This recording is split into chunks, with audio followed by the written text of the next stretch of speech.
Hello everyone. तो इस lecture में हम लोग डिस्कस करने वाले हैं थर्मल रेजिस्टेंस, जो कि नेक्स्ट पार्ट है। सबसे पहले हम लोग क्या पढ़ते हैं, हीट करंट, हीट ट्रांसफर में, जो कि हमने बेसिकली कंडक्शन से पढ़ा है और कंडक्शन ही हम कंटिन्यू कर रहे हैं। उसके बाद पढ़ेंगे हम रेडिएशन, जो कि कंप्लीटली अलग फिनोमिना है कंडक्शन से।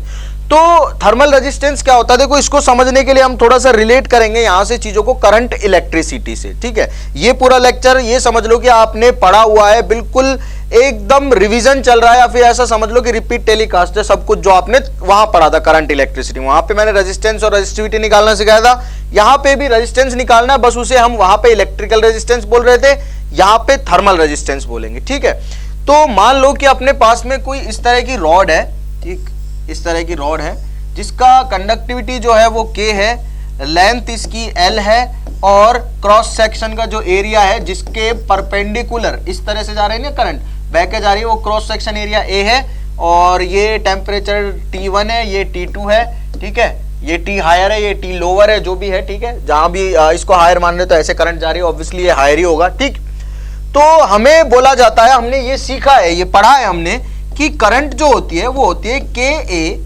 dt by dx।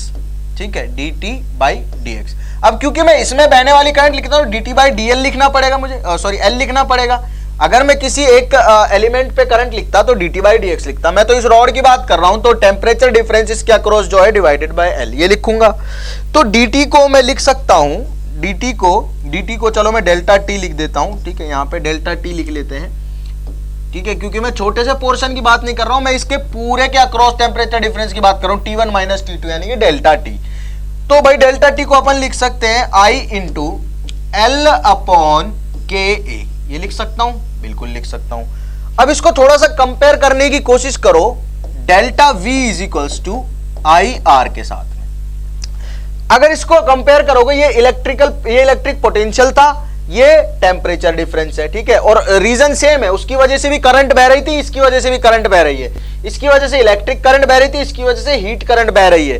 इसे हम बोलते थे रेजिस्टेंस। तो मतलब ये वाली जो क्वांटिटी है L अपॉन KA, इसे क्या बोला जाएगा, थर्मल रेजिस्टेंस। जो L अपॉन KA है इसे क्या बोलेंगे, RT, थर्मल रेजिस्टेंस। किसी भी मटेरियल का थर्मल रेजिस्टेंस जो होता है किस किस चीज पे डिपेंड करता है कि मटेरियल की लंबाई कितनी है, उसका क्रॉस सेक्शन का एरिया कितना है, उसका कंडक्टिविटी मतलब मटेरियल कौन सा है, मटेरियल की प्रॉपर्टी, मटेरियल की डायमेंशंस। ठीक है, और टेम्परेचर पे भी डिपेंड करता है। यहां से अगर IR से देखो तो ये पूरा R हो गया, तो टेम्परेचर डिफरेंस पे भी डिपेंड करता है। ठीक, मतलब कुछ चीजों पे डिपेंड करता है। और ये भी है कि भाई हायर टेम्परेचर पे शायद हो सकता है कि टेम्परेचर रेजिस्टेंस से कुछ कम हो गया हो, लोअर टेम्परेचर बढ़ गया हो, वो जैसे भी है वो हम सब चीजें कैलकुलेट कर लेंगे। पर बेसिक जो यहां से एक रिजल्ट निकल के आया वो ये आया कि L अपॉन K जो है वो है RT। यानी कि अब हम बेसिक कुछ स्टैंडर्ड सवालों का, स्टैंडर्ड क्वेश्चंस जो बुक्स वगैरह में होते हैं, यहां से सवाल पिछले साल नहीं आया था, लेकिन आ जाए तो हमें तो आना चाहिए, इसलिए हम इसे पढ़ रहे हैं। ठीक, तो कुछ बेसिक और स्टैंडर्ड बोल सकते हैं कि शेप्स हैं जिनका आपको निकालना आना चाहिए थर्मल रेजिस्टेंस। अगर उनका निकाल लिया थर्मल रेजिस्टेंस तो ये समझो कि आप किसी भी शेप का, जनरली उनमें से कोई ना कोई आपको एग्जाम में मिल ही जाएगा। ठीक, तो ये क्या है, लेंथ L, ये L लेंथ जो है ये है length along the flow of current. जिस डायरेक्शन में करंट फ्लो हो रही है, हीट फ्लो हो रही है, ऐसे हीट फ्लो हो रही है ना, बस ये चीज समझ में आ गई कि ये क्या लिखा हुआ है L अपॉन K। तो फिर हर एक शेप का निकाल सकते हो आप थर्मल रेजिस्टेंस। ठीक, तो देखो ये L जो है, ये L मैंने कैसे माना हुआ है, ये L माना हुआ है in the direction of flow of heat, कि हीट ऐसे जा रही है तो लेंथ वो वाली L है। एरिया क्या है, एरिया लिया है मैंने ये वाला, मतलब कि just perpendicular to the current. Current अगर ऐसे जा रही है तो ये वाला एरिया है A, करंट ऐसे जा रही है तो ये वाला एरिया है। ठीक, K अपना कंडक्टिविटी, थर्मल कंडक्टिविटी। ठीक है, अब एक बेसिक सा सवाल आप लोगों के लिए है, इसको जल्दी से करेंगे, बाकी सारे अच्छे अच्छे सवाल मैं खुद करवा दूंगा। कि मान के चलो भाई अपने पास में एक क्यूब तो नहीं, ऐसे मान लेते क्यूबॉइड टाइप। ठीक है, इस तरह का कोई शेप है। ठीक, हाँ भाई सही बन गया वैसे तो। ठीक है, अब मान लो इसकी डायमेंशंस जो है वो इस तरह से है कि भाई ये हो गया मान लो A, और ये डायमेंशन A है, ये B है और ये C है। ठीक है, ये डायमेंशन A है, ये B है और ये C है, और करंट इस तरह से आ रही है। मतलब कि अगर ये क्यूबॉइड ऐसे रखा हुआ तो इसके इस वाले फेस से बिल्कुल परपेंडिकुलर ऐसे निकल रही है A के अलोंग। तो इसका थर्मल रेजिस्टेंस कैसे लिखा जाएगा, RT बराबर लेंथ, करंट की लेंथ क्या लॉन्ग जा रही है, A क्या लॉन्ग जा रही है, मतलब करंट ऐसे घुसेगी यहां से और इधर से निकलेगी ना, तो A क्या लॉन्ग जा रही है, तो A अपॉन K इसका मान लो थर्मल कंडक्टिविटी है, एरिया परपेंडिकुलर, तो ये वाला एरिया है परपेंडिकुलर जिसके परपेंडिकुलर करंट आ रही है, तो इसका एरिया कितना हो जाएगा BC, तो लिखेंगे BC, ठीक है, तो A अपॉन KBC, ठीक। अब हम कुछ बेसिक स्टैंडर्ड शेप्स है, जैसे कि सिलेंडर के अंदर एक सिलेंडर दिया हो, स्फीयर के अंदर एक स्फीयर दिया हो, और सिलेंडर के अंदर सिलेंडर में भी दो केस हो सकते हैं, तो उनका मैंने बोल दिया ऑलरेडी, हम कर चुके हैं सारी चीजें। आप करंट इलेक्ट्रिसिटी में जाके पढ़ेंगे, रेजिस्टेंस एंड रेजिस्टिविटी, सेम ही चीजें आपको वहां पे मिलेंगी और सेम ही चीजें यहाँ पे मिलेंगी, ठीक है। तो हमें क्या दिया हुआ है यहाँ पे, हमें बोला गया है कि भाई ये जो शेप दिख रही है इसका आप क्या बता दो, इसका आप बता दो थर्मल रेजिस्टेंस, और ये कुछ ऐसा है कि करंट सिर्फ यहां और यहां बह रही है, मतलब ऊपर वाले में बह रही है, नीचे वाले में इसको आप सॉलिड मान लो, ठीक है, इसमें करंट नहीं बह रही है, ठीक है, इसको आप चाहे तो इंसुलेटर भी मान सकते हो। यहां से यहां बह रही है करंट, मतलब ये हायर टेम्परेचर पे हो गया और ये अपने आप ही लोअर टेम्परेचर पे हो गया। क्या मुझे समझ में आती है ये बात, ये हायर टेम्परेचर पे वो लोअर पे, क्योंकि करंट ऐसे बह रही है, ठीक। अब ये जो एरिया है, ये जो रेडियस है इसकी यहां से लेके और यहां तक, ये स्मॉल r है, और बड़े वाले जो सर्कल मतलब क्रॉस सेक्शन है इसकी रेडियस है कैपिटल R, ठीक। अब मुझे पता है कि भाई जो थर्मल रेजिस्टेंस होता है वो होता है L अपॉन KA, ठीक है। अब L क्या है, लेंथ है जिसके अलोंग ऐसे करंट बह रही है, वो तो L है, तो L लिख देता हूं, ठीक है, क्या लिखूंगा L अपॉन K, मान लो इसका थर्मल कंडक्टिविटी है। अब लिखना है A क्या होता है, परपेंडिकुलर एरिया जिसके मतलब एरिया जिसके परपेंडिकुलर करंट बह रही है, तो ये ऐसे रखा हुआ है, ऐसे समझो, करंट ऐसे जा रही है इसके परपेंडिकुलर, और कौन सी एरिया में से जा रही है, सिर्फ इस शेडेड एरिया में से, अभी जो मैं शेडेड करने वाला हूं ना, सिर्फ उस एरिया में से जा रही है करंट, ठीक है। तो इस शेडेड एरिया से करंट जा रही है, लेट से ये वाले शेडेड एरिया से, ठीक है, यहां से यहां से यहां से यहां से यहां से करंट जा रही है, तो एरिया होगा कितना भाई, ये हो जाएगा बड़े वाले इस क्रॉस सेक्शन वाले सर्कल का एरिया माइनस छोटे वाले सर्कल का एरिया, यही लिखा जाएगा। तो बड़े वाले का एरिया कितना है, पाई R स्क्वायर, छोटे वाले का कितना है, पाई स्मॉल R स्क्वायर, तो भाई यहां लिखा जाएगा pi capital R, pi common ले लेते हैं, लिखते हैं capital R square minus small R square, इतने एरिया से जा रही है, तो ये हो गया thermal resistance of this cylinder assembly, ठीक है। कैसे पता लगा भाई, लेंथ जिसके अलोंग ट्रेवल कर रही है अपनी करंट, लिख दिया। परपेंडिकुलर एरिया लिखना है जिसमें से करंट जा रही है, तो वो एरिया वो अंदर वाला था, मतलब कि सिर्फ ये वाला एरिया, बाहर ऐसे इस तरह से, मतलब कि एक इस तरह से सिलेंडर है, उसके ऊपर एक और इस तरह से सिलेंडर है, तो अंदर वाला एरिया जो है दोनों सिलेंडर के बीच वाला, उसमें करंट बह रही है, तो वो एरिया का क्रॉस सेक्शन एरिया कितना है, ये वाला पार्ट, ये वाला, ये वाला, ये वाला, ये वाला, ये वाला, ये वाला, इस तरह वाला, ठीक है। तो आपको समझ में आ गया होगा कैसे मैंने इसको पाई R square minus R square लिखा, बिल्कुल बेसिक बातें हैं, करंट इलेक्ट्रिसिटी में भी सेम चीजें हम पढ़ चुके हैं। अगले सवाल की तरफ बढ़ते हैं। इस सवाल में हमें क्या दिया हुआ है, असेंबली सेम है, ठीक है। मान लो कि भाई ये एरिया जो है, ये जो रेडियस है वो स्मॉल r है और बड़े वाले की रेडियस कैपिटल R है, ठीक। एरिया मतलब अभी जो असेंबली है वो सेम है, लेकिन इसमें करंट ऐसे बह रही है, ये हायर टेम्परेचर पे है अंदर वाला सिलेंडर, बाहर वाला सिलेंडर लोअर टेम्परेचर पे है, तो इसका मतलब होगा क्या कि इसमें से ऐसे और ऐसे क्या निकलेगी, देखो ऐसे बना के दिखाता हूं मैं आप लोगों को, कि मान के चलो इस तरह का कोई सिलेंडर है, ठीक, इस तरह का कोई सिलेंडर है, सिलेंडर दिख गया, ऐसे पकड़ता हूं इसको, एक सिलेंडर बाहर है, इसको अंदर छोटे वाला सिलेंडर मानो, एक सिलेंडर इसके बाहर ऊपर है, ठीक है। अब ये हायर टेम्परेचर पे, तो इससे देखो ऐसे रेडिएशन निकलेगी, ऐसे ऐसे ऐसे जाएगी करंट, सॉरी रेडिएशन नहीं, करंट जो जाएगी वो ऐसे जाएगी और नीचे ऐसे जाएगी, ठीक है। यहाँ पे एक और सिलेंडर है और बीच में सब कुछ सॉलिड है, ठीक है, मीडियम तो चाहिए ना ट्रेवल करने के लिए, तो यहाँ पे ऐसे जाएगी करंट ऐसे और नीचे ऐसे जाएगी, ठीक है, मतलब करंट इस तरह से जा रही है और यहाँ से ऊपर से ऐसे जा रही है, ठीक है। तो मतलब करंट कैसे जा रही है, ऐसे और ऐसे जा रही है, ठीक है। और यहाँ वाला एरिया है जो बीच वाला, उसमें करंट कैसे जा रही होगी, ऐसे ऐसे और ऐसे ऐसे, ठीक, समझ में आ गया। अब देखो हमें क्या करना है, हमें एक चीज तो पता चल गई कि एरिया जो है वो कंटिन्यूअस नहीं है, ठीक है, एरिया जो है वो कंटिन्यूअस नहीं है। कंटिन्यूअस क्यों नहीं है, क्योंकि भाई ऐसे करंट निकल रही है और ऐसे करंट निकल रही है, मतलब कि देखो यहां से करंट जा रही होगी, ऐसे करंट जा रही होगी, तो एरिया बार बार क्या हो रहा है, चेंज हो रहा है, चेंज हो रहा है। तो अब हमें क्या करना है, जब क्योंकि एरिया बार बार चेंज हो रहा है, तो हम एक यहां पे, यहां से एक्स पे जाके और dx का एक एलिमेंट ले लेते हैं, dx मोटाई का, ऐसा, ठीक है। मतलब इसका अगर मैं फ्रंट व्यू बनाऊं तो हमने क्या किया, ये है स्मॉल r, ठीक है, और ये है कैपिटल R, मान के चल लो ये है कैपिटल R, और हमने क्या किया, एक स्मॉल एलिमेंट ले लिया यहां से x दूरी पे जाके dx का, ठीक, ये ले लिया हमने एलिमेंट। अब जो करंट जा रही है वो हमें पता है कहां पे जा रही है, वो करंट जा रही है ये स्मॉल r है, इसको ऐसे बाहर खींच लो, ठीक है, और ये कैपिटल R है, इसको ऐसे बाहर खींच लो, और इस एलिमेंट को भी बाहर खींच लो L लेंथ तक। लेंथ कितनी है, L है ना, हम इसको इधर से देख रहे हैं, इधर से देख रहे हो तो ऐसा दिखेगा, और इसको पूरा बाहर खींच दे तो यही बन जाएगा। बस इस सिलेंडर को जो ऐसे रखा हुआ है मैंने इसको ऐसे खींच के ऐसा दिखा दिया आपको, ठीक।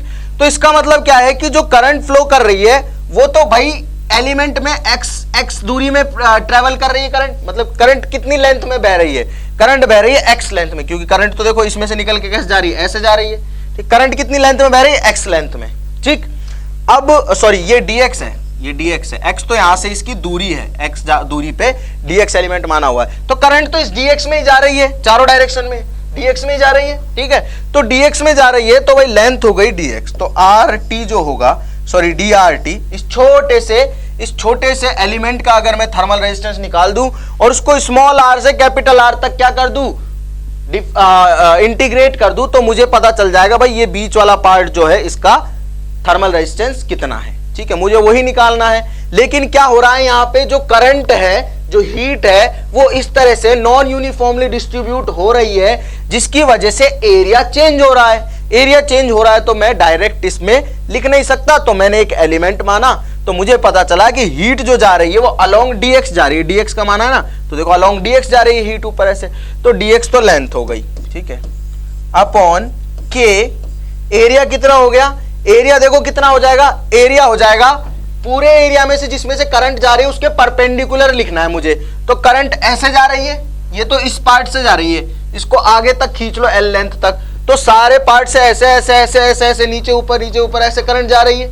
सारे पार्ट से जा रही होगी, ऑब्वियस सी बात है, जब ये L लेंथ है मतलब करंट तो पूरी लेंथ में जा रही है ना, देखो यहां से पूरी लेंथ में जा रही है करंट, तो इस तरह से, तो एरिया कितना हो जाएगा जिसके परपेंडिकुलर करंट ट्रेवल कर रही है, तो देखो ये हो जाएगा ये वाला एरिया 2πx इंटू L, ठीक है, ऐसे जा रही है ना करंट ऊपर, तो ये वाली जो पार्ट है इसके परपेंडिकुलर करंट जा रही है। अगेन समझने की कोशिश करते हैं कि मान के देखो इस तरह का हमारे पास में कोई ये सिलेंडर बीच वाला जो ये है, ये 2πx वाला पार्ट है, मतलब कि इसमें करंट ऐसे जा रही है, ठीक है, ये मान को तो थोड़ा मोटा मान लो इसको मैं एलिमेंट मान रहा हूं, ये 2πx ये वाला dx वाला, ठीक है, dx मोटाई का एलिमेंट है, इसमें करंट ऐसे जा रही है, यहां से ऐसे जा रही है, बीच में से ऐसे, इधर से ऐसे जा रही है, इधर से ऐसे जा रही है, ठीक है। तो मतलब क्या है कि करंट जो है इसमें वो ऐसे ट्रेवल कर रही है और वो पूरी लेंथ में ट्रेवल कर रही है, मतलब यहां से भी ऐसे, यहां से भी ऐसे, यहां से भी ऐसे, यहां से भी ऐसे, इधर से देखोगे तो कुछ ऐसा समझ में आएगा, करंट ऐसे ऐसे ऐसे ऐसे ऐसे ऐसे ऐसे ऐसे ऊपर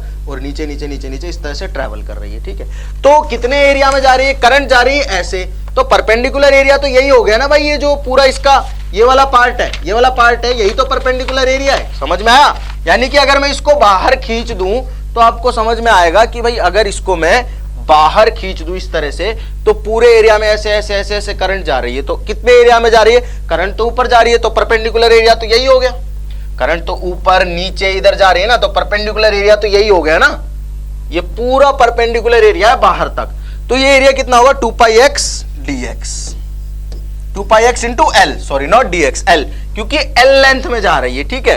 देखो करंट जो है वो हमने यहां पे dx एलिमेंट माना हुआ इस तरह का, समझ में आया, और ये dx एलिमेंट पूरा यहां तक है इस तरह का, ठीक है, हमने तो बस छोटा सा पार्ट दिखाया उसका, ठीक है। अब जो करंट जा रही है उसके परपेंडिकुलर एरिया कौन सा, देखो करंट यहां से जा रही है, यहां से जा रही है, यहां से जा रही है, तो ये पूरा ही तो परपेंडिकुलर एरिया है ये एलिमेंट का, देखो ये एलिमेंट ऐसे है और यहां तक ये जा रहा है, तो 2πx इंटू L ये हो गया इसका परपेंडिकुलर एरिया। बस इसी में बच्चों को दिक्कत आती है, ये समझ में नहीं आता कि परपेंडिकुलर एरिया कैसे हो गया 2πx इंटू L, तो भाई 2πx तो वो वाली दूरी है जिसमें करंट ऐसे प्रवेश करेगी, और उसको अगर L दूरी तक खींच दूं तो क्योंकि करंट तो पूरे में जा रही है ना, तो पूरी सरफेस के परपेंडिकुलर करंट है, और करंट के परपेंडिकुलर सरफेस जो है उसी का एरिया लिखना है, तो 2πx इंटू L आ जाएगा, ठीक है। इसको वही इंटीग्रेट कर देंगे, कहां से कहां तक, R से कैपिटल R तक, 2π इंटू k इंटू L आ जाएगा कॉमन, dx अपॉन x क्या हो जाएगा log x और वैल्यू रख देंगे, आपको आंसर मिल जाएगा। ठीक है, तो ये सब सॉल्व कर लेना है, मैथमेटिकल एक्सप्रेशन है, पहले भी करवा चुका हूं, बार बार करवाने की जरूरत नहीं है। अब एक हमें दिया हुआ है स्फीयर, ठीक है, एक छोटा स्फीयर है, एक बड़ा स्फीयर है। तो मान के चलो, ऐसे समझो, इस तरह का एक छोटा गोला है, ठीक है, ऐसे गोला समझो, और उसको घेरा हुआ है बड़े गोले ने। छोटा गोला बड़ा गोला भी दोनों, मतलब छोटा गोला है, उसके चारों तरफ सॉलिड बड़ा गोला है। ठीक है, अब छोटा गोला लिख रखा है हायर टेम्परेचर पे है, बड़ा गोला लोअर टेम्परेचर पे है। तो इससे चारों तरफ, छोटे वाले गोले से ऐसे चारों तरफ, चारों डायरेक्शन में क्या निकलेगी? हीट निकलेगी। ठीक, मतलब एरिया जो है अभी भी मैं लिख नहीं सकता कि कितने एरिया से निकल रही है, क्योंकि ऐसा इमेजिन करके देखो, स्फीयर समझो, स्फीयर जैसे एक फुटबॉल समझो, और उसके अराउंड एक बड़ा सा ऐसे गोला समझो, और फुटबॉल से जो हीट जा रही है, करंट सॉलिड समझो उसको, फुटबॉल के और जो बड़े वाले गोले के बीच का मटेरियल है वो सॉलिड है, तो उसमें से हीट ऐसे ऐसे ऐसे ऐसे चारों डायरेक्शन में जाएगी। ये सॉलिड है, ये बिल्कुल पार्ट। ठीक है, ये सब क्या है? ये पूरा सॉलिड है, ये पूरा सॉलिड है, सॉलिड ऐसे जा रही है, ऐसे जा रही है, ऐसे जा रही है। ठीक है, अब मुझे पता नहीं कि भाई एरिया कितना है। ठीक है, वहां पे बड़ा स्फीयर है, अंदर छोटा स्फीयर, मुझे पता नहीं भाई ये एरिया कितना रहेगा। ठीक है, तो मैं क्या करता हूं इसके लिए, अगेन क्या हम इसमें एलिमेंट लेके करना चाहिए? एलिमेंट लेके क्या हमें करना चाहिए? बिल्कुल भाई एलिमेंट से ही होगा, क्योंकि देख सोच के चलो कि ये यहां से निकला, ये ऐसे इस तरह का छोटा स्फीयर है और ऐसा बड़ा स्फीयर है, अभी तो चारों डायरेक्शन में निकल रहा है, चारों डायरेक्शन में ऐसे ऐसे चारों डायरेक्शन में। ठीक है, तो एरिया तो मेरे पास डिफाइन है ही नहीं कि मैं क्या लिखूं एरिया, कौन सा एक पर्टिकुलर एरिया है जिसके अंदर वो करंट परपेंडिकुलर जा रही है। ठीक, तो मैं क्या करता हूं, यहां पे x दूरी पे जाके एक dx का अगेन एलिमेंट मान लेता हूं। यहां से मान के चलो x दूरी पे जाके अपन ने एक dx का एलिमेंट ले लिया इस तरह का, और ये एलिमेंट क्या है? स्फेरिकल एलिमेंट है। कौन सा एलिमेंट है? स्फेरिकल। ठीक है, मतलब कि एक पतला स्फीयर माना है, बहुत पतला, कितनी मोटाई का? dx मोटाई का, x रेडियस का एक स्फीयर मान लो, स्फीयर मान लो इतना मोटा dx मोटाई का है ना, और ऐसे इस तरह का स्फीयर मान लो dx मोटाई का, और x उसकी रेडियस हो गई। ठीक है, सेंटर से। ओके, अब भाई मुझे क्या लिखना है? इस पतले से जो ये स्ट्रिप मानी है मैंने, अगर इसका थर्मल रेजिस्टेंस लिख दूं मैं, और उसको यहां से लेके R1 से लेके और R2 तक क्या कर दूं? इंटीग्रेट कर दूं, तो मतलब पूरे यहां से लेके और यहां तक के मटेरियल का मेरे पास क्या आ जाएगा? थर्मल रेजिस्टेंस आ जाएगा। ऐसा ही होगा। तो भाई DRT क्या होता है? DRT होगा पहले तो लेंथ जिसके अलोंग करंट जा रही है। तो भाई मैंने स्फीयर ऐसे ही माना है, और ये छोटा स्फीयर है, तो छोटे स्फीयर से ऐसे रेडिएशन निकलेगी और dx मोटाई में जाएगी। ठीक है, ऐसे जाएगी, मतलब करंट देखो ना, ये करंट निकल रही है, कहां जा रही है? dx मोटाई के अलोंग ऐसे जा रही है, ऐसे। ठीक है, ऐसे। ठीक है, तो ये तो आ जाएगा भाई, लेंथ आ जाएगी dx upon k into current की फ्लो के परपेंडिकुलर एरिया। अब करंट कैसे फ्लो हो रही है? देखो ऐसे फ्लो हो रही है। ठीक है, अब क्या ये एरिया जो है, मतलब स्फीयर को समझो ऐसे, अब अगेन वही चीज समझो कि खाली एरिया ऐसे लो, स्फेरिकल एरिया, फुटबॉल जैसा, सेंटर से अगर उसमें कहीं पे भी, ये तो आपको पता ही है कि स्फीयर है, अब इसको स्फीयर इमेजिन करना है, स्फीयर का जो रेडियस है वो हमेशा उसकी सरफेस पे परपेंडिकुलर होती है, और यहाँ पे जो ये हीट निकल रही है इसी रेडियल डायरेक्शन में तो निकल रही है, तो मतलब ये तो हमेशा इस पॉइंट पे परपेंडिकुलर, ये इस पॉइंट पे परपेंडिकुलर, ये इस पॉइंट पे परपेंडिकुलर, ये इस पॉइंट पे परपेंडिकुलर, ये इस पॉइंट पे परपेंडिकुलर, ये इस पॉइंट पे परपेंडिकुलर, तो परपेंडिकुलर ही रहेगी हमेशा। तो मतलब जो ये करंट जा रही है ये हमेशा इस अंदर वाली सरफेस के परपेंडिकुलर है, एलिमेंट के। ठीक है, तो एरिया क्या होगा? परपेंडिकुलर अंदर वाली सरफेस की रेडियस का जो स्फीयर है उसका एरिया, और स्फीयर का एरिया कितना होता है? 4 पाई इंटू एक्स स्क्वायर, क्योंकि अंदर वाली रेडियस कितनी है? x है, ये यहां तक की दूरी x मानी है ना, x पे जाके तो dx एलिमेंट लिया था। तो भाई इसको क्या कर देंगे हम? इंटीग्रेट कर दें। अगर dr थर्मल को कहां से हमें इंटीग्रेट करना है इसको, पहले यहां 1 अपॉन k 4 पाई के आ जाएगा into dx upon X square आ जाएगा। ठीक है, इंटीग्रेट कहां करना है? स्मॉल r से और कैपिटल R के बीच में, या R1 से R2 करना है, R1 से और R2 के बीच में। तो यहां से आपको मिल जाएगा अपना thermal resistance of this material. ठीक है, तो हमने कुछ नहीं किया, जो चीजें हमने वहां पे पढ़ी थी इलेक्ट्रिक सर्किट में, सेम ही चीजों का टेलीकास्ट चल रहा है यहाँ पे थर्मल में। ठीक है, तो इतना कुछ टफ था नहीं, है बेसिक चीजें थी। अगर आपको ये पता चल गया कि किस लेंथ के अलोंग करंट बह रही है, और ये पता चल गया कि परपेंडिकुलर एरिया क्या है करंट की डायरेक्शन के फ्लो के। तो बस ये दो चीजें ही तो पता लगानी है, तो ये तो हमेशा कांस्टेंट ही रहता है, वो तो सवाल में दिया हुआ होगा। और ये भी पता होना चाहिए आप लोगों को कि भाई जो करंट बह रही है वो यूनिफॉर्म एरिया से जा रही है या फिर उसका एरिया बार बार चेंज हो रहा है, ठीक है, ये भी आपको पता होना चाहिए। तो आई होप आप लोगों को ये चीजें समझ में आई हैं, और ये बिल्कुल बेसिक लेक्चर था, यहाँ से सवाल जनरली पूछा नहीं जाता है, लेकिन पूछ लिया जाए तो हमें आना चाहिए। नेक्स्ट लेक्चर काफी इंटरेस्टिंग है, और जहां से सवाल जनरली पूछे जाते हैं वो है अपना थर्मल रेजिस्टेंसेस का कॉम्बिनेशन, कि सीरीज और पैरेलल में कैसे उनको कंबाइन करते हैं। दो टेम्परेचर डिफरेंस के बीच में बहुत सारी रॉड फिक्स कर देंगे, उसके बाद सवाल को सॉल्व करेंगे जो भी चीजें पूछी जाएंगी। तो अगर आपको लेक्चर अच्छा लगा तो प्लीज से लाइक जरूर करें और शेयर करें अपने दोस्तों के साथ में। Thank you.